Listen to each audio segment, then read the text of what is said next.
चलिए आज एक बहुत ही खास गीत के दिल में उतरते हैं।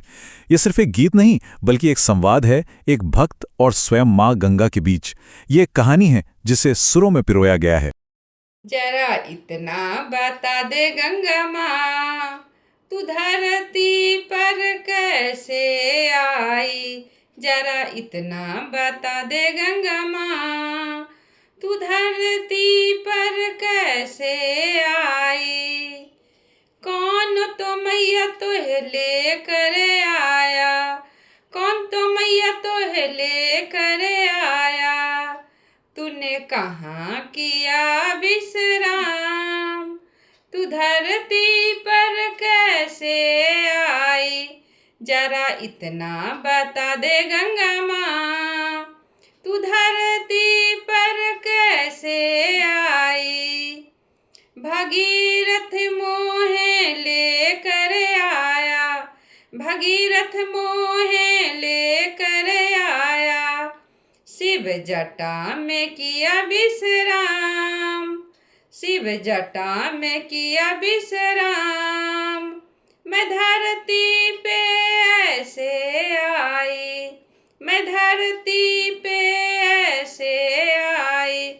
जरा इतना बता दे गंगा माँ, तू धरती पर कैसे आई। कौन तो मैया तेरी पूजा करता, कौन तो मैया तेरी पूजा करता। और कौन करे स्नान, तू धरती पर कैसे आई। राजा प्रजा मेरी पूजा करते, राजा प्रजा मेरी पूजा करते। और ऋषि मुनि करे स्नान, और ऋषि मुनि करे स्नान। मैं धरती पे ऐसे आई। जरा इतना बता दे गंगा माँ, तू धरती पर कैसे आई। किसके माँ तू संकट हरती, किसके माँ तू संकट हरती। और किसका करे बेड़ा पार, और किसका करे बेड़ा पार। तू धरती पर कैसे आई। जरा इतना बता दे गंगा माँ, तू धरती पर कैसे आई। सबके तो मैं संकट हरती, सबके तो मैं संकट हरती। और सबका करूं बेड़ा पार, धरती पर ऐसे आई। मैं सबका करूं बेड़ा पार, मैं धरती पे ऐसे आई। जरा इतना बता दे गंगा माँ, तू धरती पर कैसे आई। तो आइए इस संगीतमय यात्रा के गहरे अर्थ को समझते हैं। जानते हैं, ये पूरी की पूरी बातचीत बस एक लाइन से शुरू होती है, एक बहुत ही मासूम सा विनम्र निवेदन, जरा इतना बता दे गंगा माँ। और बस इसी एक सवाल से एक पूरी दिव्य कहानी का दरवाज़ा खुल जाता है, जो हमें इसे सुनने के लिए बुलाता है। तो भक्त के मन में जो सबसे पहला, सबसे बड़ा सवाल उठता है वो गंगा के मूल से जुड़ा है। वही एक नदी जो स्वर्ग में बहती थी, वो आखिरकार इस धरती पर आई कैसे? यही सवाल इस पूरी कहानी की नींव रखता है। भक्त एकदम सीधे सीधे एक बच्चे की तरह पूछता है, तू धरती पर कैसे आई? इस एक सवाल में कितना आश्चर्य है, कितनी गहरी जिज्ञासा है। ये कोई साधारण सवाल नहीं है, ये तो एक भक्त की अपनी माँ से उनकी कहानी सुनने की एक दिली इच्छा है।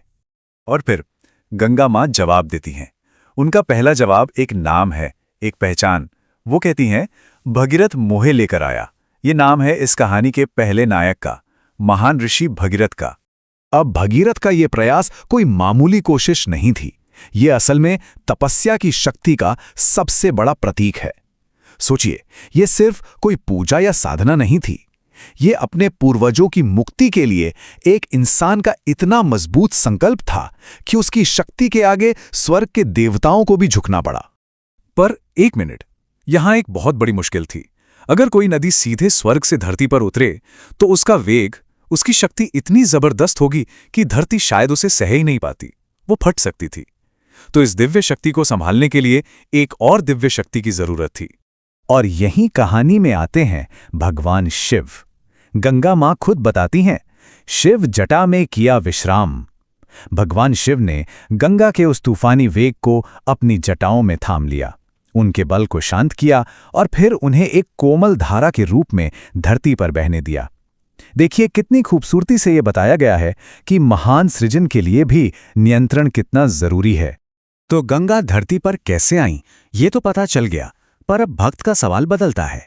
उसका ध्यान अब उन लोगों पर जाता है जो इस पवित्र नदी से जुड़े हैं। वो जानना चाहता है आखिर कौन है वो लोग जो आपकी दिव्यता को पहचानते हैं, आपका आशीर्वाद पाते हैं। अगला सवाल जमीन से जुड़ता है, लोगों से जुड़ता है। भक्त पूछता है, कौन तेरी पूजा करता है और कौन है जो तेरे जल में स्नान करता है। ये सवाल दिव्यता को आम जीवन से जोड़ रहा है। असल में वो पूछ रहा है कि आपका आशीर्वाद मिलता किसे है। और यहां गंगा का जवाब सुनिए, कितना सुंदर और गहरा है। वो किसी एक का नाम नहीं लेती, वो कहती हैं, राजा प्रजा मेरी पूजा करते और ऋषि मुनि करें स्नान।